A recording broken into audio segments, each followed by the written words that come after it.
Brothers శ్రావణ వేడుకలు అన్ని రకాల వస్త్రాలు శ్రావణంలో కూడా ఆషాఢం ధరలకే అమ్మకం. నమస్తే, welcome to I dream social spotlight with కవిత.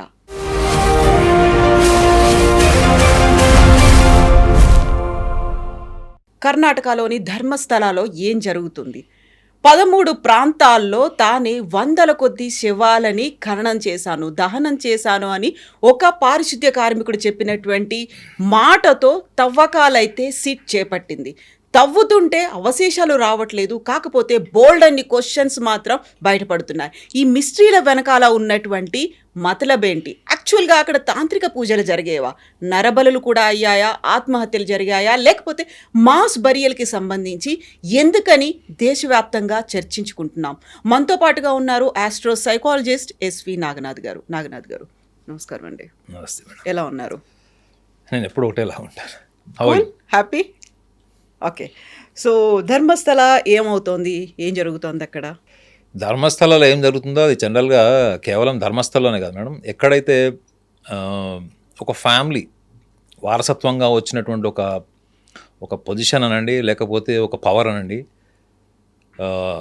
వ్యక్తుల వల్ల ఆ అడ్మినిస్ట్రేషన్ ఎక్కడైతే రన్ అవుతుందో, whether it is a political party or else a place like this Dharmasthala, పీఠాలు జనరల్గా ఇలాంటి చోట ఎప్పుడైతే పర్సన్ అడ్మినిస్ట్రేషన్ పవర్ ఉంటుందో ఆ పర్సన్ మే బి ప్యూర్. అక్కడ ఎవరైతే మనం ప్రధానమైనటువంటి అడ్మినిస్ట్రేటర్, మెయిన్ చైర్పర్సన్ లాగా అనుకుంటున్నామో అతను జెన్యున్ అయి ఉండొచ్చు, లేదా అతను ప్యూర్ అయి ఉండొచ్చు. కానీ అతని కింద వాళ్ళు, అతని కుటుంబ సభ్యులు, వీళ్ళందరూ ఎంతవరకు జెన్యున్ అన్నది అతను చూసుకోవడానికి వచ్చినప్పుడు అక్కడ ఒక పార్షాలిటీ, ఒక పక్షపాత వైఖరి ఉంటుంది తప్ప ధర్మబద్ధంగా ఉన్నాను, నేను ఎటువంటి పొజిషన్లో ఉన్నాను, నేను ఎటువంటి కుర్చీలో ఉన్నాను, నన్ను నమ్ముకొని ఒక సంవత్సరానికి 1 కోటి మంది, సుమారు 1 కోటి మంది దర్శనానికి వస్తున్నారు. ఆ ప్రాంగణాన్ని నేను ఎంత పవిత్రంగా ఉంచాలి, దాని శాంటిటీని ఎలా మెయింటైన్ చేయాలి భావితరాల వాళ్ళకి. ఒక అడ్మినిస్ట్రేటర్గా తన నెక్స్ట్ అడ్మినిస్ట్రేటర్, ఎందుకంటే 1968లో అనుకుంటా అతను వాళ్ళ తండ్రి నుంచి వారసత్వం తీసుకున్నాడు. ఆయన తనకి 19 ఏళ్ళు ఉన్నప్పుడే. హెగ్డే. సో అది రేపొద్దున వాళ్ళ డిసెండెంట్స్కి కానీ, వాళ్ళ ఫాలోవర్స్కి కానీ, వాళ్ళ ఫ్యామిలీ మెంబర్స్కి కూడా రేపొద్దున మళ్ళీ ఇదే పొజిషన్లో వాళ్ళు వచ్చినప్పుడు వాళ్ళు ఎటువంటి జాగ్రత్తలు తీసుకోవాలి. కొన్ని కాన్స్పిరసీస్ అనేది చాలా మటుకు కూడా, ఎటువంటి నిరాధారమైనటువంటి కూడా చాలా మటుకు కూడా కాన్స్పిరసీస్ వస్తాయి. అవన్నీ కూడా కాలానుగుణంగా మళ్ళీ క్లియర్ అయిపోయే ఛాన్సెస్ ఉంటాయి. ఏమి జరిగినా జరగకపోయినా చెడ్డ పేరు, నింద అన్నది కొన్ని ప్లేసెస్లో వస్తుంది.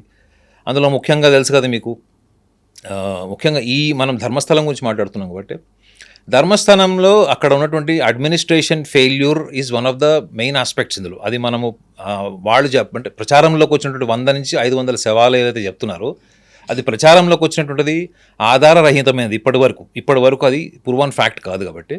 But administration failure or else అడ్మినిస్ట్రేషన్లో ఎక్కడొక పార్షాలిటీ, పక్షపాత వైఖరి, misuse of the power or else entertaining their own enticement towards the pleasure, the objective pleasures కూడా కావచ్చు. అక్కడ ఉన్నటువంటి కీలకమైన వ్యక్తి చేయాల్సిన అవసరమే లేదు మేడం. అతని తమ్ముళ్ళు కావచ్చు, బంధువులు కావచ్చు, చుట్టాలు ఎవరైనా కావచ్చు, ఆ సంస్థకు సంబంధించినటువంటి అడ్మినిస్ట్రేషన్లో ఉన్న ఫ్యామిలీ మెంబర్స్ ఎవరైనా కావచ్చు, ఎంతో అంత అటువంటి పక్షపాత వైఖరి ఉందని కూడా లోకల్ టాక్ ఉంది మేడం నాకు. ఎందుకంటే అక్కడ కర్ణాటకలో నాకు I have a branch office, I'm a regular visitor to the Bengaluru. So చాలామంది ఇటువంటి వాళ్ళు, ఈ బ్యాక్గ్రౌండ్ ఉన్న వాళ్ళు, అంటే ఈ పీఠాలకు సంబంధించిన వాళ్ళు, అక్కడ పనిచేసే వాళ్ళు కూడా అక్కడ మా దగ్గరికి కన్సల్టేషన్కి వస్తారు. సో నేను కూడా వాళ్ళని 1-2 సార్లు అడిగి చూస్తే ఒక కాన్స్పిరసీ ఎప్పటి నుంచో ఉంది, ఇటువంటి వాదన అయితే ఉంది.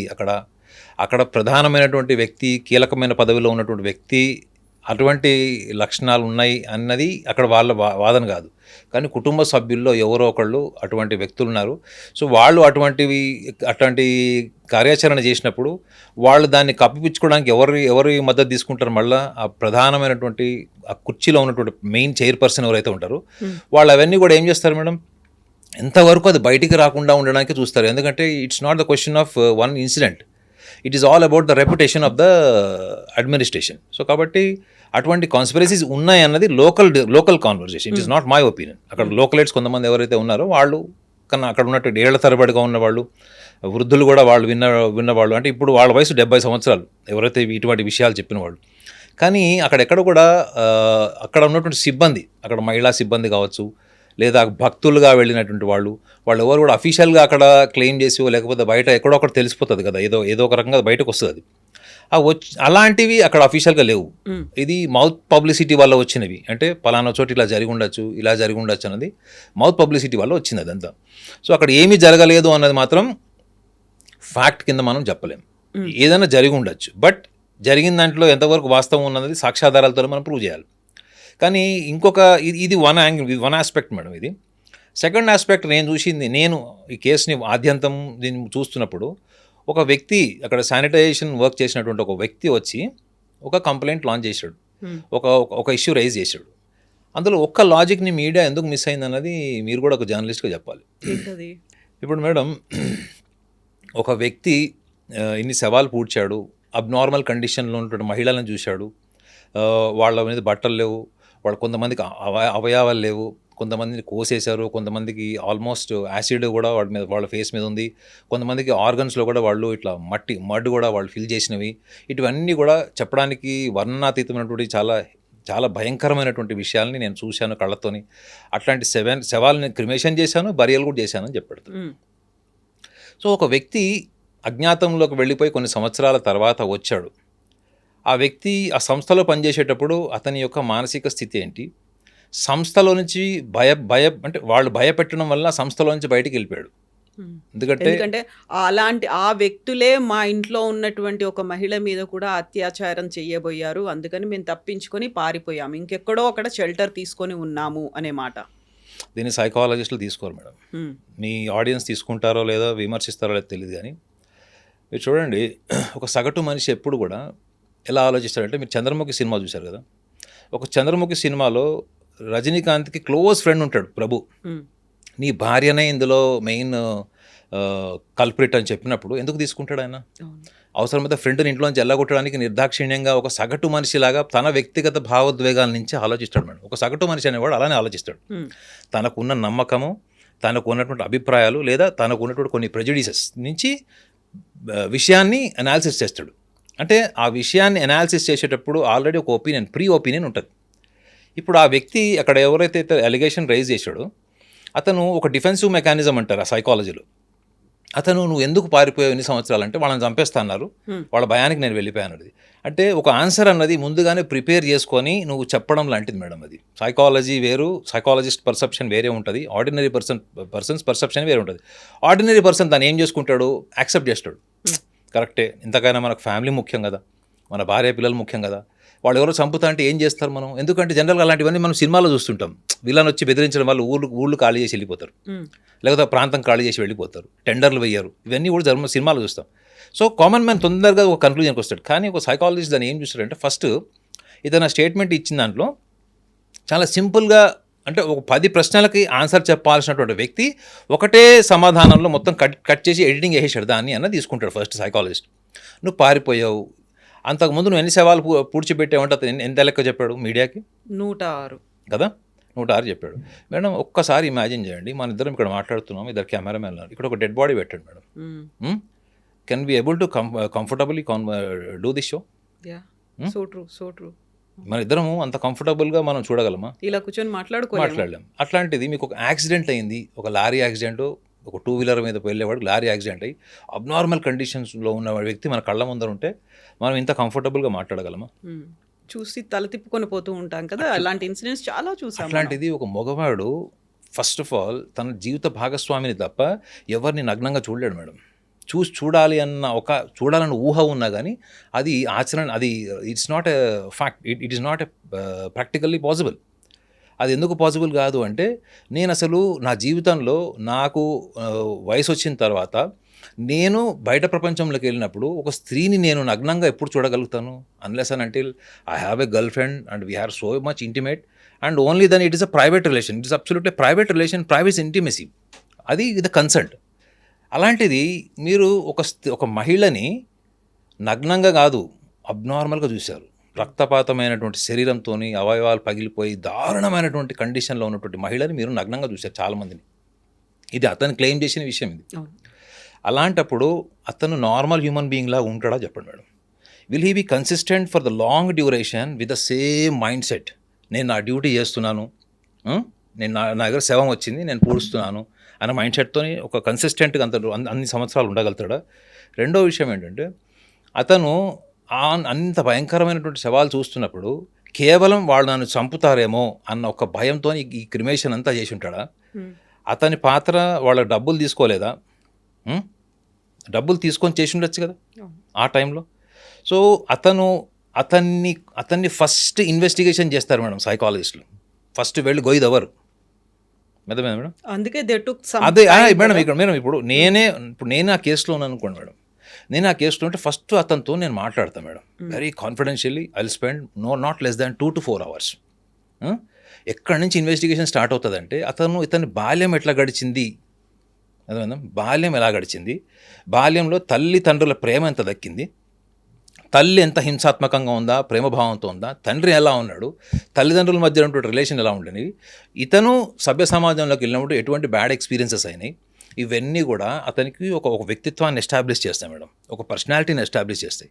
సో ఇందులో కనుక అతనికి క్యాటిక్ అండ్ బ్యాడ్ ఎక్స్పీరియన్సెస్, మీరు ఎప్పుడైనా అన్కాన్షియస్ మైండ్ అన్న పదం వినే ఉంటుంటారు. That is state of unconscious mind. మన జీవితంలో మనిషి అనేవాడి జీవితంలో, ఇది సైన్స్ చెప్పిన విషయం మేడం, ఇది మనిషి అనేవాడి జీవితంలో most of the bad experiences, worst experiences and the painful experiences will adhere in unconscious mind, unconscious state of mind. అంటే ఏంటి, మనకి జీవితంలో చేదు భయంకరమైనవి మనకి అంతర్చేతనంలో అవి నిగూఢంగా ఉంటాయి. అది మనం కాన్షియస్ వరల్డ్లో ఎప్పుడైతే మనం కాన్షియస్లీ మనం పర్ఫామ్ చేస్తుంటామో మనకి తెలియకుండానే మన అన్కాన్షియస్ మైండ్ మన కాన్షియస్ మైండ్ని డామినేట్ చేస్తుంది మేడం. ఒక స్పర్ ఆఫ్ మూమెంట్లో మర్డర్ చేసేవాళ్ళు, స్పర్ ఆఫ్ మూమెంట్లో ఒక యాంటీ సోషల్ యాక్టివిటీ చేసేవాళ్ళు, వాళ్ళందరికీ కూడా వాళ్ళ సబ్ కాన్షియస్ మీద కంట్రోల్ ఉంటుంది మేడం. నేను ఈ పని చేస్తే నేను జైలుకి వెళ్తాను, ఇది యాంటీ సోషల్ యాక్టివిటీ, ఇది నేను చెయ్యలేను అనేటువంటి ఒక స్టేట్ ఆఫ్ మైండ్ ఉంటుంది మేడం. అదేది your sub conscious is control. ఇప్పుడు మీరు కెమెరా ముందు ఉన్నారు మేడం, మీకు తల గోక్కోవాలనిపిస్తే కూడా మీరు ఆలోచిస్తారు, ఎందుకంటే you'll become conscious because your subconscious controls. But there are some things మీ అన్కాన్షియస్ కంట్రోల్ చేయాలని ఏంటి అంటే మీరు కనురెప్ప మనం కొడుతుంటాం, మన ఐలిడ్ మనకి డైరెక్షన్స్ తిరుగుతుంటుంది.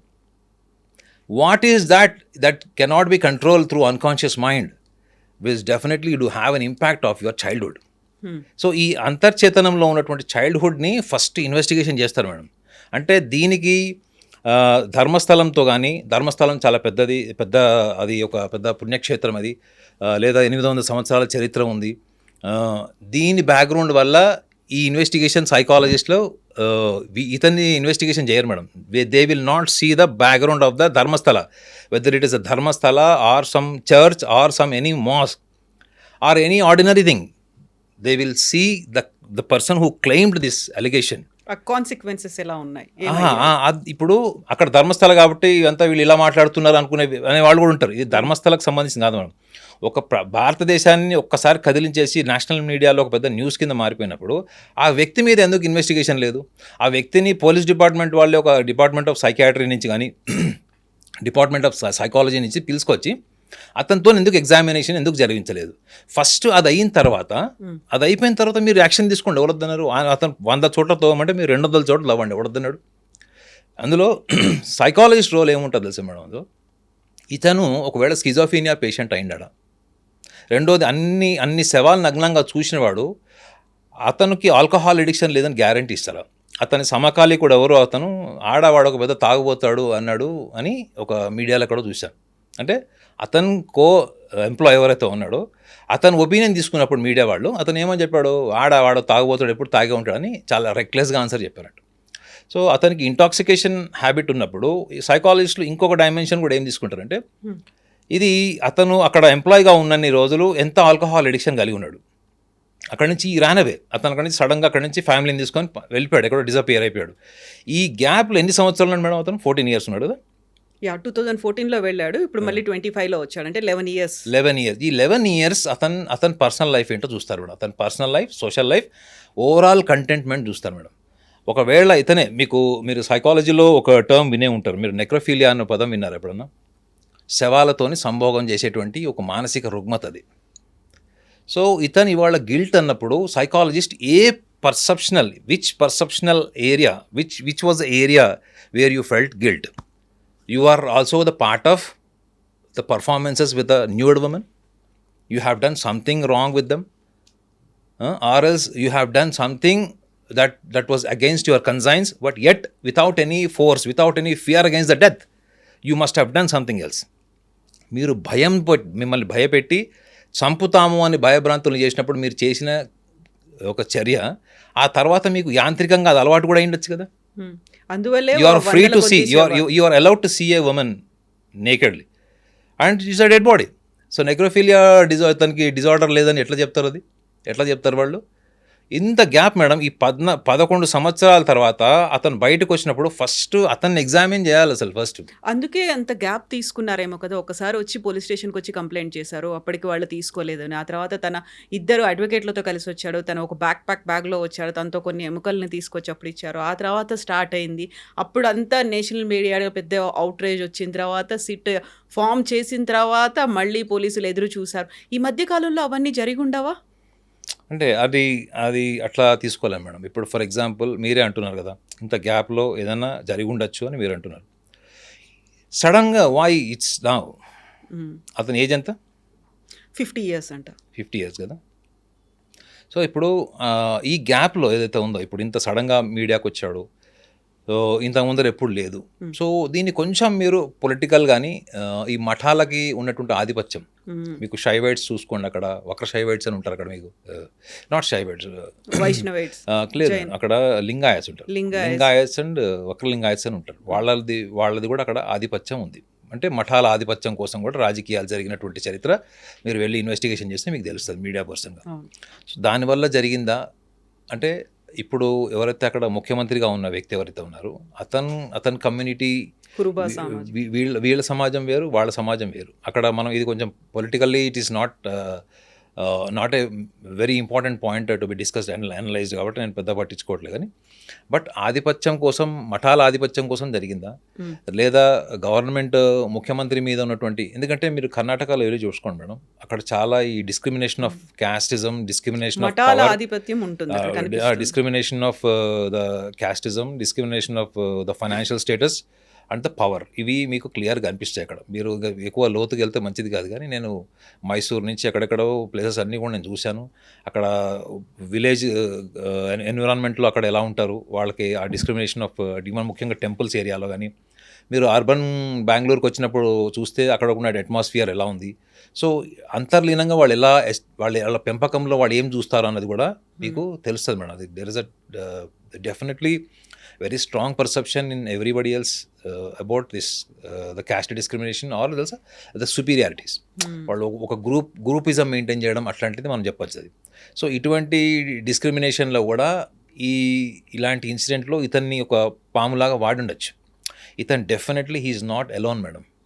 ఇతను చెప్పిన ఫస్ట్ ఆన్సరే గుర్తుపెట్టుకోండి. మీరు ఏ సైకాలజిస్ట్ అయినా కన్సల్ట్ చేసి చూడండి, ఒక ప్రొఫెషనల్ సైకాలజిస్ట్ని. నన్ను చంపుతారు అన్నారు, నేను చేశాను, నన్ను బెదిరించారు, నా ఫ్యామిలీ మెంబర్స్ని కూడా మాలస్టేట్ చేయడానికి ట్రై చేశారు, రేప్ చేయడానికి ట్రై చేశారు అనేది it is too much of defensive mechanism. అంటే నువ్వు సమర్థించుకోవడానికి ఒక 11 సంవత్సరాల తర్వాత నువ్వు సభ్య సమాజాన్ని కన్విన్స్ చేయడం కోసం నువ్వు ఎస్టాబ్లిష్ చేసుకున్న ఆన్సర్ అది. ఒకవేళ గిల్ట్ అంటారు మేడం, గిల్ట్ అన్న పదాన్ని మీడియా ఎంత ఈజీగా తీసుకుని చూడండి. గిల్ట్ ఎలా వస్తుంది మేడం మనిషికి? ఏ కారణమైన ఏ రకమైన గిల్ట్ అది? నువ్వు శవాలను పూడ్చిపెట్టడం వల్ల మాత్రమే గిల్ట్ అయితే 11 సంవత్సరాలు ఎందుకు లేదు గిల్ట్? అది ఇప్పుడు ఎందుకు వచ్చింది? ఆ 11 ఏళ్ల కాలంలో జరిగినటువంటి అంతర్మథనం అనేది ఉంటుంది చూడండి. నా చేతులతో నేను వందలాది శవాలకి అలా ఖననం చేశాను, కొన్నిసార్లు పెట్రోల్ డీజిల్ పెట్టి తగలబెట్టేశాను, లేకపోతే అలా వదిలేశాను. ఆ ఆత్మలన్నీ నాకు ప్రాపర్గా అంత్యక్రియలు జరగలేదు అని దే ఆర్ హాంటింగ్ మీ. అందుకనే నేను ఇప్పుడు బయటకు వచ్చాను, ఆ గిల్ట్ ఫీలింగ్తో వచ్చాను. అది కామన్ మ్యాన్ వింటాడు మేడం. నేను ఏం చెప్తాను మీరు, అది కామన్ మ్యాన్ వింటాడు. ఏమని కరెక్టే రా, చాలా అంతరాత్మ పరిశీలన, వెరీ ఆత్మ పరిశీలన చేసుకున్నాడు, ఇంట్రోస్పెక్టివ్ అనేది చెప్తారు. కానీ సైకాలజిస్ట్ అది తీసుకోండి మేడం.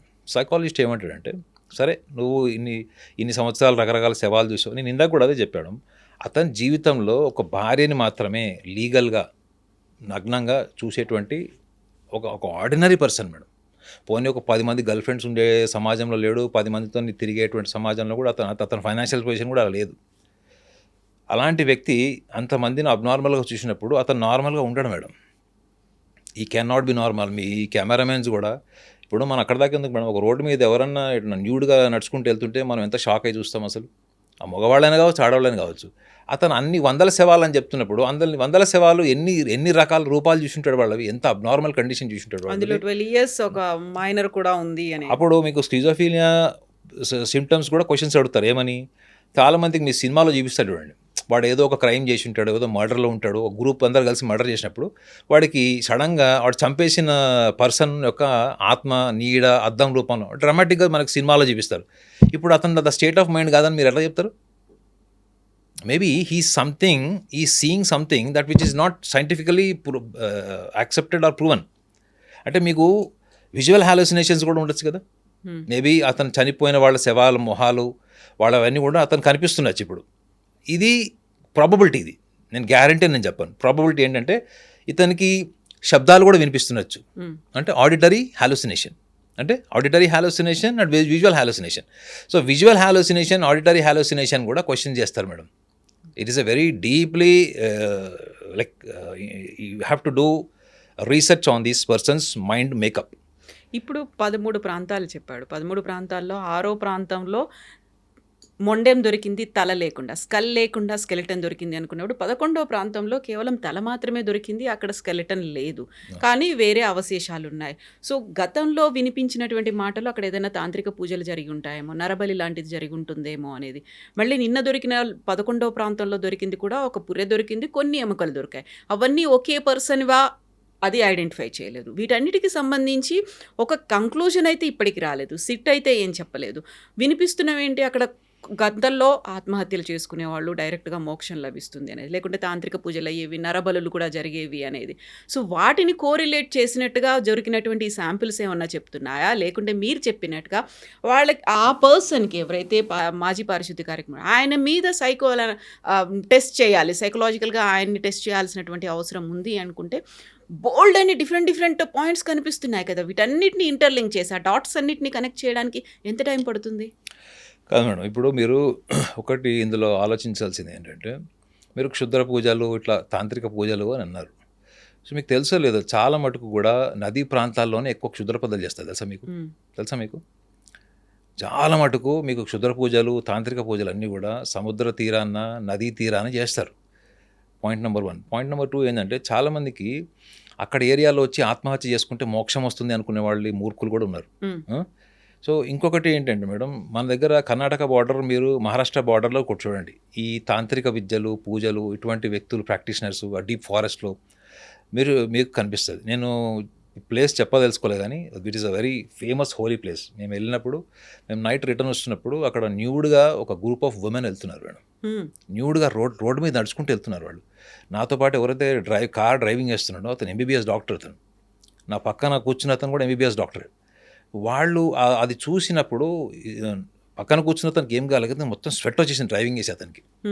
ఎందుకంటే మేడం, ఒక నార్మల్గా మనం రోడ్డు మీద వెళ్ళేటప్పుడు న్యూడ్గా ఒక గ్రూప్ ఆఫ్ పీపుల్ అంతా జుట్టు ఇరబోసుకొని పసుపు దీంతో వాళ్ళందరూ నడుచుకుంటూ వెళ్తున్నారు. చేతిలో ఒక చిన్న కాగడ లాంటిది ఏదో ఒక ఫైర్ ఉంది, అది తీసుకొని వెళ్తున్నారు వాళ్ళు.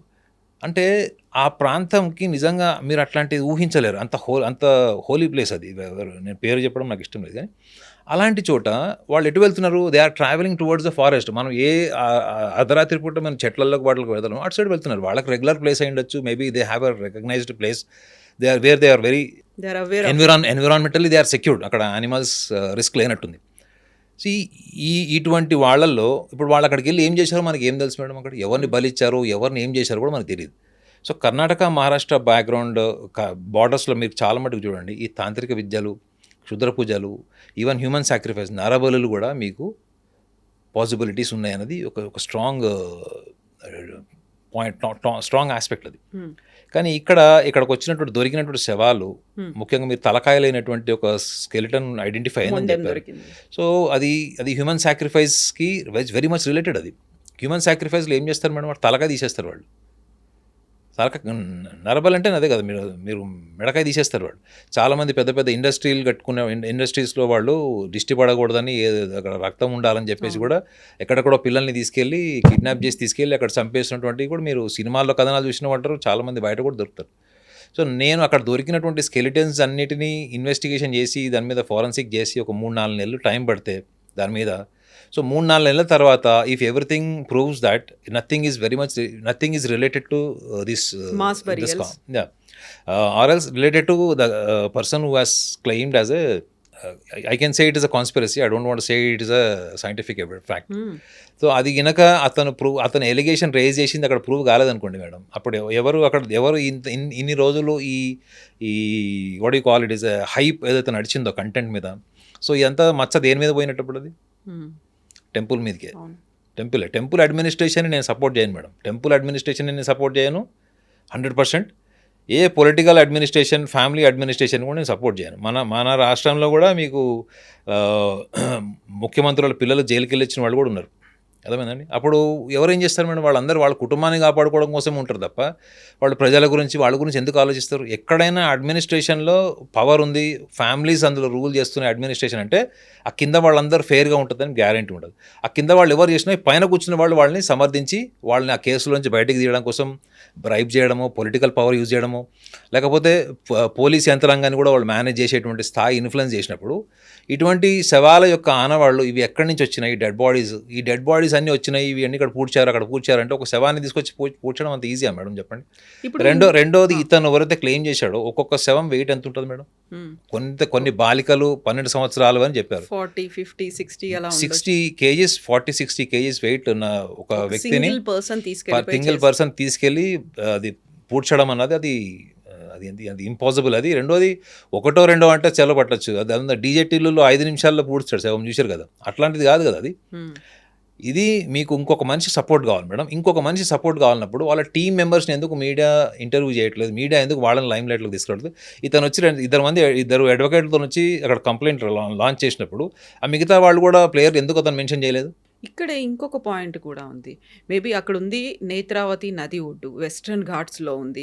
నది అనగానే అక్కడ పారుతూ ఉంటుంది, లేకుంటే సాయిల్ ఎరోజన్ అయిపోయి ఉండొచ్చు, కొన్ని ఏళ్ళు గడిచిపోయింది, 20 ఏళ్ళు గడిచింది కాబట్టి అక్కడికి చిన్న మొక్కలు కూడా మహావృక్షాలు అయిపోయి ఉండొచ్చు. తను చెప్పినటువంటి ప్లేసెస్ ఏవైతే ఉన్నాయో వాళ్ళు వేర్లతో కూడా కంప్లీట్గా కవర్ అయిపోయి ఉండొచ్చు, లేకపోతే అది కొట్టుకుపోయి ఉండొచ్చు. తను చెప్పినటువంటి ప్లేసుల్లో దొరకకపోవడానికి ఇవి కూడా రీజన్స్ అయి ఉండొచ్చు కదా. కానీ సైకాలజీ అట్లా తీసుకుంటుంది తెలుసా మేడం, ట్రామాటిక్ మెమరీస్. ఒక అమ్మాయిని ఎవడైనా రేప్ అటెంప్ట్ చేస్తున్నప్పుడు అమ్మాయి పారిపోయింది, మాలస్ట్రేషన్ చేస్తున్నప్పుడు పారిపోయింది, లేదా ఒక యాక్సిడెంట్, మీరు సడన్గా యాక్సిడెంట్ అయింది, యు ఆర్ సేవ్డ్ లక్కీలీ, మీ కారు మొత్తం నుజ్జు అయిపోయింది, బట్ మీరు బతుకున్నారు. సో కొన్ని లైఫ్ ఇన్సిడెంట్స్ ఎట్లుంటుంది అంటే మనము తలుచుకుంటేనే దిగ్భ్రాంతి అయిపోయి, పానిక్ అయిపోయి, ట్రిమ్మర్స్ వచ్చేసి మన హార్ట్ రేట్ పెరిగిపోయి సివియర్ యాంగ్జైటీ వచ్చే ఛాన్స్ ఉంటుంది. సో ఇతను చూసినవన్నీ కూడా పోస్ట్ ట్రామాటిక్ స్ట్రెస్ డిజార్డర్కి వస్తాయి madam, actually which is called as a post traumatic stress డిజార్డర్కి వస్తాయి, అంటే PTSD. సో ఎందుకంటే ఇతను మర్చిపోలేక ఒక షాక్కి గురై ఇప్పుడు గిల్ట్ స్టేజ్కి వెళ్ళిపోయాడు. అంటే గిల్ట్ అంటే ఇది ఆల్మోస్ట్ గిల్ట్ స్టేజ్కి వాళ్ళు వచ్చామంటే నువ్వు గడిచినటువంటి 11 ఏళ్లలో డిప్రెషన్లోకి వెళ్ళదని గ్యారంటీ ఏంది? అతను అంతగా చదువుకున్న బ్యాక్గ్రౌండ్ నుంచి వచ్చినటువంటి ప్రొఫెషనల్ అయితే అతను లేడు. సో వాళ్ళ సొసైటీలో, వాళ్ళ ఎన్విరాన్మెంట్లో ఇతను ఎవరికైనా ఇతను మూడ్ స్వింగ్స్ ఉన్నాయా, లేకపోతే ఇది స్కిజోఫీనియా ఉందా, లేకపోతే ఇంకేమైనా అబ్నార్మల్ సైకలాజికల్ ఇష్యూస్ ఉన్నాయా అన్నది వాళ్ళ సమాజంలో అసలు చర్చనే ఉండదు. అతను అటువంటి సమాజం నుంచి వచ్చాడు. అతనికి అక్యురేట్ మెమరీ ఉంటుందని గ్యారెంటీ ఎట్లా ఇస్తారు మీరు? ఇప్పుడు మీ ఐ డ్రీమ్ లొకేషన్ ఉంది మేడం, మీరు ఒక 10 ఏళ్ల తర్వాత వస్తే ఈ లొకేషన్, ఈ బిల్డింగ్ ఇక్కడే ఉంటుంది, కానీ what all you have done in case if it is open forest, అవునా? If it is open forest, it is not a urban place, right? Open forest కావచ్చు, నదీ ప్రాంతం అంటున్నారు, నదీ ప్రాంతం దగ్గరకు వచ్చిన తర్వాత మీరు అప్పుడు ఉన్నప్పుడు ఓపెన్ ప్లేస్ అంతా కూడా ఇప్పుడు అక్కడ మహావృక్షాలు అయిపోయినాయి. సో అలాంటప్పుడు నువ్వు ఎగ్జాక్ట్ మెమరీతో వచ్చేటువంటి మానసిక స్థితిలో నువ్వు లేవు. First of all you have to understand madam, the journalist you should understand what is his state of mind to raise such a massive allegation in front of the media. So he was seeking attention from media? That is also a possibility. ఈ మధ్య కాలంలో social media ద్వారా వచ్చినటువంటి awareness, social మీడియాలో వచ్చిన identity వల్ల ఎక్కడో ఉన్న వాళ్ళందరూ కూడా లైమ్ లైట్లోకి వచ్చి హీరోలు అయిపోయిన వాళ్ళు, టాప్ సెలబ్రిటీస్ అయిపోయిన వాళ్ళు కూడా ఉన్నారు. సో ఈ యాంగిల్ కూడా చూస్తుంది మేడం. ఇతనికి ఏమన్నా చిన్నప్పటి నుంచి కూడా కోరుకుంది ఏమైనా జీవితంలో జరగలేదా, లేకపోతే మేబీ అతనికి చైల్డ్హుడ్ నుంచి కూడా ఒక ఐడెంటిటీ ప్యాషన్ ఉంది. ఎందుకు మీరు అఘోరీది మీ ఛానల్లోనే చేశారు కదా, అఘోరీది మీ ఛానల్లో చేశారు. 4 పిల్లల్లో వీడొక్కడే ఇట్లా ఉన్నాడు, వీడు చిన్నప్పటి నుంచి వీడు కోరికలు అట్లా ఉండే అని మీడియాలో వాళ్ళ ఫాదర్, మదర్, వాళ్ళ బ్రదర్స్ది, వాళ్ళ కలీగ్స్ది వీడియో చూసే నేను కన్క్లూడ్ చేశాను మేడం అది. Because he was severely suffering with some major attention disorder. అతన్ని తీసుకుపోయి దాన్ని మీరు ధార్మిక పరమైనటువంటి రంగేసి ఆ ధార్మిక రంగు మళ్ళీ అఘోరి ప్రసాద్ టెంపుల్లో పాటించారు కదా, ఇంకా పూర్ణకుంభ స్వాగతాలు కూడా అయ్యాయి ఆ టైంలో. మేడం ఇప్పుడు నా లాజిక్ మీకు అర్థమవుతుంది కదా. Yeah, నేననేది ఏంటంటే అతను ఏ మానసిక స్థితిలో ఉన్నాడు అది scientifically it should be analysed. ఇప్పుడు నాకు ఆ ఛాన్స్ వచ్చింది అనుకోండి మేడం, నేను డెఫినెట్లీ అతను కూర్చోబెట్టి మాట్లాడతా. I will spend 1 week time with him. But నేను తీసుకునేది ఏంటంటే అతనికి బాల్యంలో అతని జీవితం ఎట్లా గడిచింది. First thing, that is a very very foremost thing.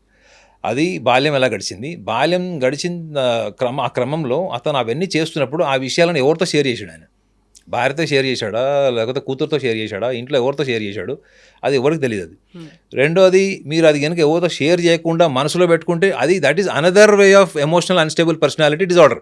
ఏదో ఒక రోజు బర్స్ట్ సర్ప్రైజ్డ్ ఎమోషన్స్ అన్నీ కూడా మీరు చూడండి మేడం. కొంతమంది చాలా పెద్ద పెద్ద ఇష్యూల్ని కూడా నార్మల్గా తీసుకొని హ్యాండిల్ చేస్తారు వైవాహిక జీవితంలో భార్యాభర్తలు. కొంతమంది చిన్న చిన్న విషయాన్ని కూడా విపరీతంగా పానిక్ అయిపోయి వాయిలెంట్ అయిపోయి కొట్టుకోవడం, కోర్టు వరకు వెళ్ళిపోవడం జరుగుతుంది. ఇష్యూ చాలా చిన్నగా ఉంటుంది. వైజాగ్లో ఒక గ్లాసు పాలు అత్తగారికిను కోడలు గొడవ అయితే ఒక గ్లాస్ ఆఫ్ మిల్క్ వల్ల డైవర్స్ అయింది. నిన్న కూడా ఒక న్యూస్ వచ్చింది, డబ్బా మూత చాలా టైట్గా ఫిక్స్ చేశాడు భర్త అని చెప్పి భార్య డైవోర్స్ తీసుకుంటుంది. మీరు అక్కడ దాకా ఎందుకు మేడం. ఇప్పుడు సుష్మితా సేన్ది ఒక కాన్స్పిరసీ ఉంది. సుష్మితా సేన్ది ఆమె యాక్ట్ చేసిన మూవీలో హీరో మిథున్ చక్రవర్తి. మిథున్ చక్రవర్తి ఆ సినిమాలో ఇట్లానే ఒక ధార్మిక పరమైనటువంటి సంస్థకి ఒక ప్రధానమైనటువంటి పదవిలో ఉంటాడు. ప్లస్ ఇంకోటి చాలా పవర్ఫుల్ రిలీజియస్ ప్రాక్టీషనర్ ఆయన. ఆ సినిమాలో అతని క్యారెక్టర్. ఓకే. సో అతను డే అంతా ప్రవచనాలు అట్లాంటివన్నీ చెప్పి సాయంత్రం అవ్వగానే ఈ వేశ్యవాటికలో ఉన్న మహిళలతో కలవడం అట్లా ఉంటాడు అనమాట. ఆ సినిమా క్యారెక్టర్, అది మనకు సంబంధం లేదు. అది అందులో సుష్మితా సేన్తో కొన్ని అన్యూజువల్ పర్ఫార్మెన్సెస్ ఉంటాయి సినిమా షూట్స్లో. సో సుష్మితా సేన్ ఒకసారి సినిమా రిలీజ్ అయింది, సినిమా కూడా బాగా రన్ అయినట్టుంది, తెలీదు. ఆమె ఒక స్టేట్మెంట్ ఇచ్చింది ఏంటంటే, అది ఆ టైంలో Mithun Chakraborty's approach towards me biologically was discomfort and which is more involved from his end. Okay. That she was not comfortable. She didn't felt comfortable, and even that was not stopped by the director. She was not feeling okay. She was not comfortable. She simply said, "I was not comfortable," and even when director said, "Okay," still it was continued. అంటే ఇవన్నీ కూడా ఏంటి, ఆమె ఆ టైంలో అట్లాంటి స్టేట్మెంట్లు ఇచ్చేసింది. నేను కంఫర్టబుల్ లేనను ఇంకోటి ఏదైనా ఇచ్చేసింది. బట్ డైరెక్టర్ ఓకే అని చెప్పిన తర్వాత కూడా షార్ట్ ప్రొలాంగ్ అయిందని ఏదో చెప్పింది. అది ఒక 5-6 ఏళ్ల తర్వాత, అవునా నేను అప్పుడు అలా చెప్పానా, నాకు అప్పుడు అలా అనిపించింది కాబట్టి చెప్పాను, but now I'm not feeling like that అని చెప్పిందంట. ఈ 5 సంవత్సరాల్లో మిథున్ చక్రవర్తి ఫిలిం ఇండస్ట్రీలో ఆయన మానసిక పరిస్థితి ఎట్లుంటుంది మేడం? మిస్ వరల్డ్ నాకు తెలిసి సుష్మితా సేన్ గారు, ఆమె 5 సంవత్సరాల్లోనే ఇన్ని మూడ్ స్వింగ్స్ అయ్యి అప్పుడు ఇచ్చిన స్టేట్మెంట్కి ఇప్పుడు ఇచ్చిన స్టేట్మెంట్కి మార్పు వచ్చిందంటే, ఒక ఆర్డినరీ టు ఆర్డినరీ పర్సన్ జీవితంలో భార్యని తప్ప ఎవరిని నగ్నంగా చూడలేడు. అలాంటి వ్యక్తి నగ్నంగా 150 శవాలు లేదా 100 శవాలని చూశాడు. అతని నార్మల్ స్టేట్ ఆఫ్ మైండ్ అని ఎట్లా మీడియా అసలు అతన్ని ఎందుకు వదిలేసింది అన్నది ఈజ్ మై లాజిక్ మేడం. ఇంకొకటి, ఆయన్ని విజిల్ బ్లోయర్గా ఇప్పుడు చూస్తున్నారు. ఒక ఇన్సిడెంట్ ఏదో జరిగింది, దాన్ని బయటికి వచ్చాడు, చెప్పాడు, ఆయనకు ప్రొటెక్షన్ ఇవ్వాల్సినటువంటి అవసరం ఉంది. ఇవన్నిటితో పాటుగా సీరియస్గా ఫోకస్ పెట్టాల్సినటువంటి ఒక కన్సర్న్ ఇన్ని దశాబ్దాలుగా అక్కడ ఆ ధర్మస్థలితో పాటుగా ఉజీరే అనేటువంటి ఈ 2 విలేజ్ల్లోనే ఎందుకని ఇన్ని మిస్సింగ్లు అయ్యాయి, అన్ఐడెంటిఫైడ్ డెత్ అనేది ఎందుకు జరిగింది అనేది చాలా వరకు పేరెంట్స్ పోరాటాలు చేస్తూ ఉన్నారు. మా కూతురికి న్యాయం జరగాలి అనేది 2003 నుంచి అనన్య భట్ తల్లి ఇప్పటికి కూడా ప్లకార్డ్స్ అవి పెట్టుకుని ఆ విలేజ్ అంతా కనిపిస్తోంది. అలాంటివి అయితే ఇన్సిడెంట్స్ ఉన్నాయి కదా, వాటి మీద ఫోకస్ పెట్టాలి కదా. ఓకే, ఇప్పుడు మనం ఈ పర్సన్ని, ఈయనకి భీమా అని పేరు పెట్టుకున్నారు. సో ఎలా అయితే నిర్భయాకి పేరు పెట్టారో ఒక నిర్భయ అని, ఈ పర్సన్కి భీమా అని పెట్టారు. భీమాకి సైకలాజికల్గా కొంచెం ఏదైనా ఎఫెక్ట్స్ ఉండొచ్చు, లేకపోతే ఆయన డిప్రెషన్లో ఉన్నారా ఇంకోటో అనుకోవచ్చు. అక్కడ ఫోకస్ పెట్టాలి. అవన్నీ కూడా రిలేటెడ్ విత్ ధర్మస్థల టెంపుల్కి సంబంధించి. వాళ్ళు టెంపుల్కి వెళ్ళారు, దర్శనానికి వెళ్ళారు, వచ్చేసరికి ఫ్రెండ్స్ ఉన్నారు కానీ ఈ అమ్మాయి లేదు అని. ఆ ఇన్స్టిట్యూషన్లో చదువుకున్న వాళ్ళు కొంతమంది ఇలా చనిపోయారు, మిస్ అయిపోయారు అని ఆ పేరెంట్స్ ఉన్నారు కదా. సో ఆ యాంగిల్లో కూడా ఫోకస్ పెట్టాల్సినటువంటి అవసరం ఉంటుంది కదా. అప్పుడు మళ్ళీ ధర్మస్థల అని ఎందుకు వస్తోంది మేడం? ఇప్పుడు ఇది మనం బంజారాయిల్స్లో ఉన్నాం మేడం. బంజారాయిల్స్లో నుంచి ఒక 30 మంది సడన్గా అమ్మాయిలు మిస్సింగ్ ఉన్నారు ఫర్ ఎగ్జాంపుల్. సో ఒక 10 ఏళ్ల తర్వాతనో ఒక 5 ఏళ్ల తర్వాతనో ఏదో ఒక డెడ్ బాడీ దొరికింది. సో అదొక పెద్ద న్యూస్ అయింది అనుకోండి. అది అమ్మాయి దొరికింది, ఇట్లానే సేమ్ ఇట్లాంటి కాన్స్పిరసీలో నుంచి అది బయటకు వచ్చింది, వెలుగులోకి వచ్చిన అంశం అనుకుందాం. ఈ 30 మంది మిస్ అయిన వాళ్ళలో ఎంతమంది పోలీస్ స్టేషన్ అప్రోచ్ అవ్వాలి, ఎంతమంది మీడియాని అప్రోచ్ అవ్వాలి? మీరన్న లొకేషన్స్ ఏవైతే చెప్పారో అక్కడ సుమారు 100 మంది మిస్ అయ్యారనుకుందాం మేడం. మారుమూల ప్రాంతాల నుంచి కావచ్చు, ఎక్కడన్నా కావచ్చు. ఎన్ని కేసెస్ వాళ్ళు, మా అమ్మాయి కూడా తప్పిపోయిందండి ఆ టైంలో, మా అమ్మాయి కూడా ఆ రోజు నుంచి ఈ రోజు అంటే సుమారు 15 ఏళ్ల నుంచి 20 ఏళ్ళు, ఒకవేళ మనం డ్యూరేషన్ క్యాలిక్యులేట్ చేసుకుంటే ఈ 15-20 ఏళ్లలో మా అమ్మాయి కనపడట్లేదంటే ఆ తల్లిదండ్రులకి అంతకంటే గొప్ప ఇన్ఫర్మేషన్ ఇంకోటి ఉండదు మేడం, ఆనెస్ట్లీ. ఎందుకంటే అట్లీస్ట్ మన అమ్మాయి ఏమైందనే తెలుస్తుంది. ఒకవేళ మనకు అస్థిపంజరం దొరికితే మనం క్రిమేషన్ చేసుకొని ఎట్లనో మనం మన దగ్గర క్రిమేషన్ చేయకపోతే ఆత్మశాంతి ఉండదు అన్నటువంటి ఒక నమ్మకం ఉంటాం కాబట్టి. సో కనీసం ఎంతమంది పోలీస్ స్టేషన్ అప్రోచ్ అయ్యారు, ఎంతమంది నిజంగా పేరెంట్స్ ముందుకు వచ్చారంటే దానికి కూడా ఒక కాన్స్పిరసీ థియరీ తెచ్చారు. ఏంటంటే అట్లా ఎవరైనా ముందుకు వస్తే వాళ్ళని కూడా చంపేస్తారేమో, దగ్ధం చేశారు అని చెప్తారు. ఇప్పుడు నేరం అది పాసిబిలిటీ ఉండొచ్చు మేడం. ఎందుకంటే ఈ మధ్య మనం చాలా సందర్భాల్లో చూస్తున్నాం ఏంటంటే ఒక ఎవరైనా ఒక పవర్ఫుల్ పర్సన్ అతను ఇన్ఫ్లుయెన్స్ చేయాలి అనుకుంటే మాత్రం వాళ్ళకి లా అండ్ ఆర్డర్ కానీ పోలీస్ డిపార్ట్మెంట్ కానీ ఏం పెద్ద మ్యాటర్ కాదు. మన మన మన మన రాష్ట్రాల్లో కూడా చూస్తున్నాం, అధికారంలో ఉన్న పార్టీ అధికారాల్లో ఉన్నప్పుడు ఎటువంటి ఈ ఉమెన్ హెరాస్మెంట్కి సంబంధించినది, ఈ హీరోయిన్స్కి సంబంధించినటువంటి విషయాలు కానీ, వాళ్ళ ఫోన్ కాల్స్కి విషయాలు కానీ అధికారంలో ఉన్నప్పుడు ఎందుకు రాలేదు బయటికి? అధికారం నుంచి దిగిపోయిన తర్వాత ఎందుకు వచ్చినాయి? Some people will become generous to come in front of the media and they explore that what all the nonsense happened to them during their tough time. So అట్లాంటిదన్నా అక్కడ జరగాలి కదా మేడం. ఇప్పుడు మీరు ఇవాళ ఒక 100 మంది మిస్ అయ్యారంటే 20 కంప్లైంట్స్ అయినా రావాలి మేడం, మా అమ్మాయి మిస్ అయింది అన్నది. సో ఇందులో ఫస్ట్ మనం ఒక నమ్మకానికి వచ్చేసాం ఏంటంటే అక్కడ 150 శవాలు ఇతను పూడ్చిపెట్టాడు అనేది ఫస్ట్ మన prejudice madam. We have developed A mind set that అరే అతను చెప్పాడు 150 శవాలు, అది వినడానికి బాగుంది మేడం. కానీ అతను ఎక్కడ పూడ్చిపెట్టాడు, ఎక్కడ తవ్వకాలు జరుగుతున్నాయి అన్నది మీకు మీడియాలో ఏమైపోతుంది, ఈరోజు 500 శవాలు కనపడ్డాయి, 100 శవాలు కనపడ్డాయి అన్నది నేను యూట్యూబ్లో టైటిల్ చూస్తున్నాను. ఆల్రెడీ దొరికిపోయినాయి, 30 దొరికినాయి. తీరా చూస్తే అది ధర్మస్థల స్టార్టింగ్ కేసులో ఏవైతే అనాలిసిస్ ఉన్నాయో అవే ఉన్నాయి కేసులో. సో మీడియాకి maybe it is a bread and butter for media or social media views or whatever it is. కానీ దాన్ని సైంటిఫికలీ సైకాలజికల్గా ఎట్లా ఆలోచిస్తారంటే ఫస్ట్ అతని క్లెయిమ్ చేసిందే కరెక్ట్ కాదు అన్నది సైకాలజిస్ట్ ఫస్ట్ పట్టుకుంటాడు. ఒకవేళ కరెక్ట్ అనుకోండి, అతని దగ్గర ఇన్ఫర్మేషన్ ఇప్పుడు ఫారెన్సిక్ డిపార్ట్మెంట్ కానీ ఈ దీని మీద ఏవైతే మనం అస్థికల గురించి మనం మాట్లాడుకుంటున్నామో ఇది 3-4 నెలల్లో తేలుతుంది మేడం. అట్లీస్ట్ వీళ్ళు నిజంగా నార్మల్గా చనిపోయారా, వాళ్ళకు చనిపోయేటప్పుడు ఎటువంటి బలవన్ మరణం జరిగిందా, వాళ్ళ ఆర్గన్స్ ఎందుకు తీసేశారన్నది ఇవి కొన్ని peripherally it will come after 4 months. But psychology ఏం చెప్తుంది దీని అన్నిట్లో అంటే ఫస్ట్ ఫండమెంటల్లీ ఎవరైతే క్లెయిమ్ చేశారో అతని మానసిక స్థితి ఏంది చూస్తే అదేదో 2-3 సంవత్సరాల కింద జరిగినట్టు లేదు, లేదా అతను చెప్పిన కూడా 5-6 సంవత్సరాల కింద విషయాల్లో కూడా లేదు. అది ఎప్పటివి 1995 to 2014 ఆల్మోస్ట్ 98 నుంచి అని చెప్పారు అది. సో అలాంటప్పుడు దాని మీద అసలు ఫస్ట్ ఇతను ఎందుకు వచ్చాడు మార్కెట్లోకి అన్నది ఇన్వెస్టిగేషన్ చేస్తారు సైకాలజిస్ట్, కానీ అది చేస్తాం ఫస్ట్.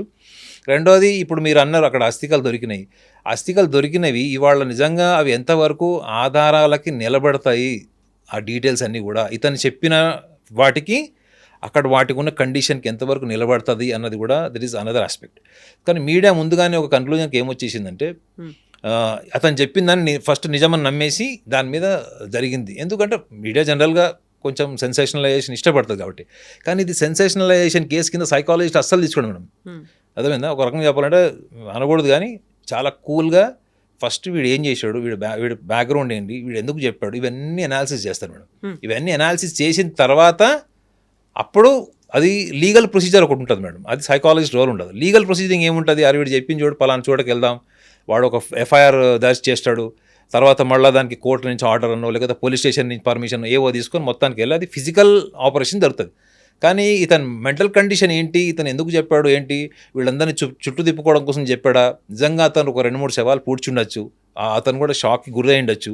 ఆ 2-3 శవాలని నేను ఒక 100 శవాలని చెప్తే తప్ప వాళ్ళ మీడియా రాదు అక్కడికి, 100 శవాలని చెప్తే కదా న్యూస్ కాదు. కాబట్టి నేను 100 శవాలని చెప్పడంలో అర్థం ఉంది అనే ఆ ఇంటెలిజెన్స్ నాకుందా, ఇవన్నీ కూడా మానసికంగా వాళ్ళు ఎస్టాబ్లిష్ చేసుకుంటుంటే మైండ్ సెట్ మేడం, అది మైండ్ మేకప్ అంటారు. ఇది కూడా ఇన్వెస్టిగేషన్ చేస్తుంది. సో ఇవి ఇన్వెస్టిగేషన్ చేశారనుకోండి మేడం, మీకు ఏమైపోతుంది, మీరు వేర్లు పట్టుకున్నట్టు ఉంటుంది, ఆకులు కొమ్మలు పళ్ళు దాని జోలికి సూపర్ఫిషియల్ ఎనాలిసిస్ ఉండదు మేడం. వెళ్ళిపోవచ్చు, రూట్స్కి వెళ్ళిపోతే ఏంటంటే ఇతనే సరిగ్గా మెంటల్ కండిషన్ బాగోలేదన్నప్పుడు ఇతను 100 శవాలని అప్పుడు ఏం ఫిక్స్ అవుతామంటే మనము ఓకే మేబీ ఇతను ఒక 5-10 శవాలు అట్లా చేసి ఉండొచ్చు. సో లెట్ అస్ ఇన్వెస్టిగేషన్ అనుకుంటారు. ఈ హైప్ మొత్తం పోతుంది మేడం. ఈ న్యూస్లో ఉన్న హైప్ అంతా ఎగిరిపోయి ఓన్లీ ఆ లాజికల్ ఫ్యాక్ట్స్లో నియరింగ్ ఫ్యాక్ట్స్ దగ్గరికి వెళ్తుంది. అది కూడా మళ్ళీ ఫారెన్సిక్ డిపార్ట్మెంట్ 3-4 నెలలు టైం తీసుకొని నిర్ధారించి ఎస్ ఇతను చెప్పిన దాంట్లో కొన్ని కరెక్ట్ ఉన్నాయి, కొన్ని కరెక్ట్గా లేవు, పర్సంటేజ్ ఎంత ఉంది, ఇవన్నీ కాదు అసలు ఇతను చెప్పిన దానికి అక్కడ మ్యాచ్ కాలేదనుకోండి, ఇంకా అప్పుడు జనాలు అనుకుంటారు. అక్కడ దాకా ఎందుకు madam, Sridevi film actor Sridevi ఆమె చనిపోయినప్పుడు 100/100 సోషల్ మీడియా ఎలక్ట్రానిక్ మీడియా అంతా మర్డర్ కిందనే ఇన్వెస్టిగేషన్ చేసినప్పుడు నేను ఒక ఛానల్లో డిబేట్కి వెళ్ళినప్పుడు నన్ను అడిగితే నేను యాంకర్ని అడిగాను అనమాట, అది అసలు మర్డర్ని ఎట్లా ధృవీకరించారు, అది మర్డర్ అయితే ఫస్ట్ బోనీ కపూర్ లోపల ఉంటాడు కదా, జైలు ఉంటాడు కదా, లేదా బోనీ కపూర్కి ఎంతో అంత ఇన్ఫర్మేషన్ ఉంటుంది, ఏదో సమ్ కాన్స్పిరసీ అయితే జరుగుతుంది కదా అంటే, లేదు సార్ అది మర్డర్ అని చేస్తేనే జనాలు చూస్తారు లేక చూడరని చెప్పాడు యాంకర్ చెప్పాడు. సో లాస్ట్కి ఏం తెలియదు, అది న్యాచురల్ డెత్ కిందకి రాలేదు, అది something was happened which is not natural but it was deliberate. ఆమె ఆల్మోస్ట్ సూసైడ్ కిందకి వచ్చింది. అది శ్రీదేవి గారు సూసైడ్ చేసుకున్నారని చెప్తే ఎవరు చూడరు, ఆమె ఎందుకంటే ఒక లెజెండరీ లాగా ఊహించుకునేవాళ్ళు, ఆమె అంత వీక్గా ఉంటుంది, సూసైడ్ చేసుకుంటుంది అనే మైండ్ సెట్ని తీసుకోరు అన్నది కూడా వ్యూవర్స్ పర్సెప్షన్ అని మీడియా కన్ఫర్మ్ చేసుకున్నప్పుడు, మీడియా ఎటువంటి కోణంలో స్పెక్టేటర్స్ వ్యూవర్స్ చూస్తారన్నది కూడా దృష్టిలో పెట్టుకొని చేయడం అన్నది సైకాలజీ అసలు తీసుకోదు మేడం. సైకాలజీ ఏమంటుందంటే అసలు అతని మోటివ్ ఏంటి, అతని టార్గెట్ ఏంటి, అతను రేపు పొద్దున ప్రూవ్ చేయలేకపోతే అతని పరిస్థితి ఏంటి, ఫ్యామిలీని ఎక్కడ పెట్టాడో ఇప్పుడు కూడా ఎవరికి తెలియదు, ఫ్యామిలీని ఎక్కడో దాచిపెట్టాడు, ముసుగేసుకొని వచ్చాడు. ముసుగేసుకోవడం కూడా సైకాలజీలో ఒక పాయింట్ చెప్తారు మేడం, అది తీసుకుంటారో లేదు తెలియదు కానీ, మీరు అపరిచితుడు సినిమా చూసారా? అపరిచితుడు సినిమాలో అపరిచితుడు ఒక డ్రెస్ కోడ్ ఉంటుంది, ఆ డ్రెస్ కోడ్లో మీరు రాము పోతాడు, రేమో పోయి అపరిచితుడు థర్డ్ క్యారెక్టర్ ఉంటుంది. సో ఇది ఇతను ముసుగేసుకొని ఇప్పుడు అతను అంత గిల్ట్ ఫీల్ అయినోడికి జనరల్గా ఆ లెవెల్ డెడ్ బాడీ చూసినోడికి గిల్ట్ ఎప్పుడైతే ఫామ్ అవుతుందో మేడం వాడికి చావు భయం ఉండదు మేడం, మీరు గుర్తుపెట్టుకోండి, చావు భయం ఉండదు వాడికి. రెండోది ఇతన్ని అక్కడ ఎవరు గుర్తుపట్టరు మేడం, గతంలో అతను పనిచేశాడు కదా అక్కడ, ఇతన్ని గుర్తుపట్టే వాళ్ళు ఎంతమంది ఉంటారు? కాకపోతే ఇంతమంది మీడియా ఉంది కాబట్టి అక్కడ డిస్క్లోజ్ చేయొద్దు మేడం. ఇప్పుడు అతన్ని చంపారు మేడం. ఇప్పుడు నేను ఒకటి కూడా చెప్తున్నా కదా, మన ఇండియన్ మెంటాలిటీస్ మీడియా అవన్నీ చూస్తే కూడా అతన్ని ఇప్పుడు ఎవరు చంపరు. ఎందుకు తెలుసా అండి, ఇప్పుడు అతన్ని ఎవరైనా చంపితే అది ఆ ఎలిగేషన్ 90% సాక్ష్యాలు లేకపోయినా ఎలిగేషన్ ప్రూవ్ అయిపోతుంది, అది ఏదో జరిగింది పక్కా జరిగిందని చెప్పారు.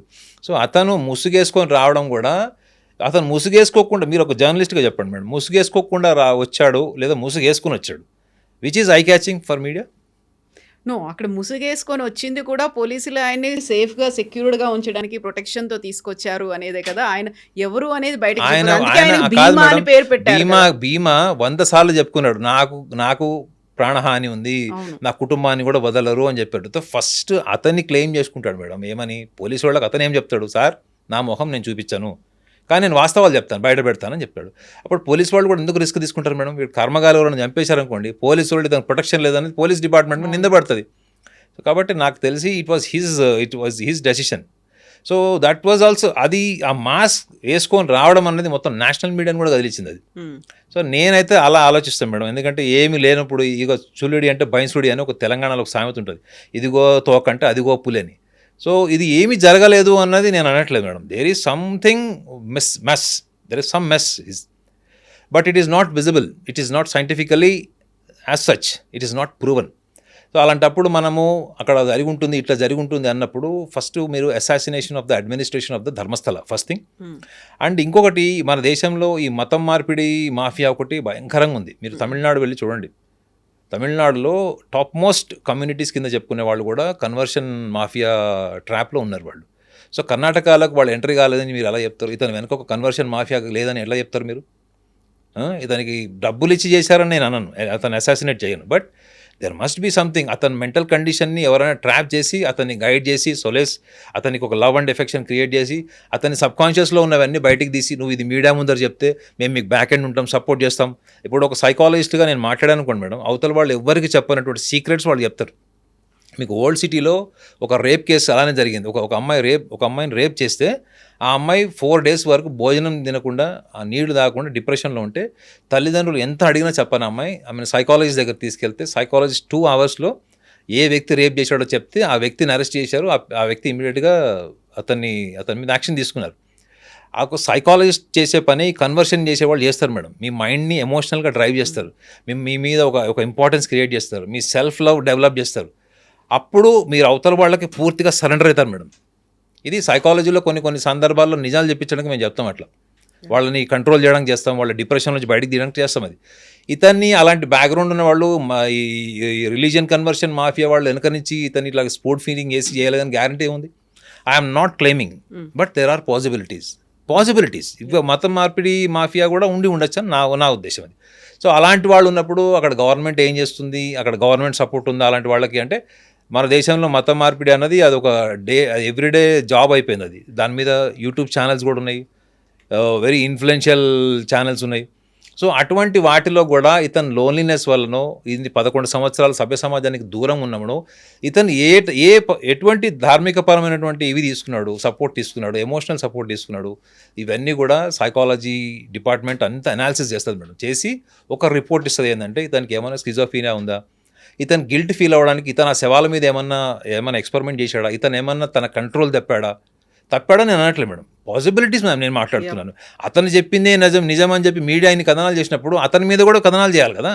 ఒక్క కథనం లేదు అతని మీద, ఒక అనాలిసిస్ లేదు. పోలీస్ డిపార్ట్మెంట్ కూడా తీసుకెళ్ళి చేయమన్నాడు. ఎవరు వద్దన్నారు? మా అవసరం మా లాంటి వాళ్ళని పిలవండి, మేము కూడా అనాలిసిస్ చేస్తాం, జెన్యున్ అనాలిసిస్ చేస్తాం. సో అలాంటప్పుడు ఇవన్నీ కూడా పాసిబిలిటీస్ మేడం. సో కాబట్టి అతన్ని కోణాన్ని మీడియా కూడా దృష్టిలో పెట్టుకునే టైము ఇంకొక 3-4 నెలలు వస్తుంది చూడండి మీరు. ఇంకో 3-4 monthsలో ఇప్పటి వరకు మీడియా ధర్మస్థలము, శవాలు, మహిళల్ని పూడ్చారు, ఇవన్నీ నెక్స్ట్ ఇతని కోణాన్ని కూడా మీడియా, ఇతని కోణం ఎప్పుడైతే వస్తుందో మేడం మ్యాటర్ క్లోజ్ అయిపోతుంది. అంటే ఎందుకంటే అది మనకు స్పైసీ కాదు కదా మీడియాకి. ఇతనికే కోసం అబ్నార్మాలిటీ ఉందని కనుక మీడియా నిర్ధారించిందంటే ఇది అఘోరికి చేసినట్టు, చాప్టర్ క్లోజ్. ఎస్ నాగనాథ్ గారు, థ్యాంక్ యూ సో మచ్ అండి. చూడాలి 360 degrees యాంగిల్లో ఎలాంటి ఇన్వెస్టిగేషన్ జరుగుతుంది అనేది. థ్యాంక్ యూ సో మచ్ అండి. Thank you. నిజంగా ప్రస్తుతం ఉన్నటువంటి సమాజం దేనికి ప్రయారిటీ ఇస్తుంది? ఆర్థిక సంబంధాల చుట్టూ మాత్రమే తిరుగుతోంది. మళ్ళీ ఎన్నికలంగానే చాలా విరక్తి కలుగుతాం. మంచి అనిపిస్తుంది కదా, లేడీస్ కూడా ఛాలెంజింగ్ జాబ్స్ చేసినప్పుడు చాలా బాగుంటది. ట్రాఫిక్ అసిస్టెంట్స్ గా నియమించిన ట్రాన్స్జెండర్స్ అందరితో సాల్యూట్ చేయించుకుంటున్నారు. ఫుడ్ డెలివరీ ఇవ్వటానికి వెళ్ళినటువంటి డెలివరీ బాయ్ అనిల్ పై కళ్ళ ముందు పెళ్ళండి కొట్టి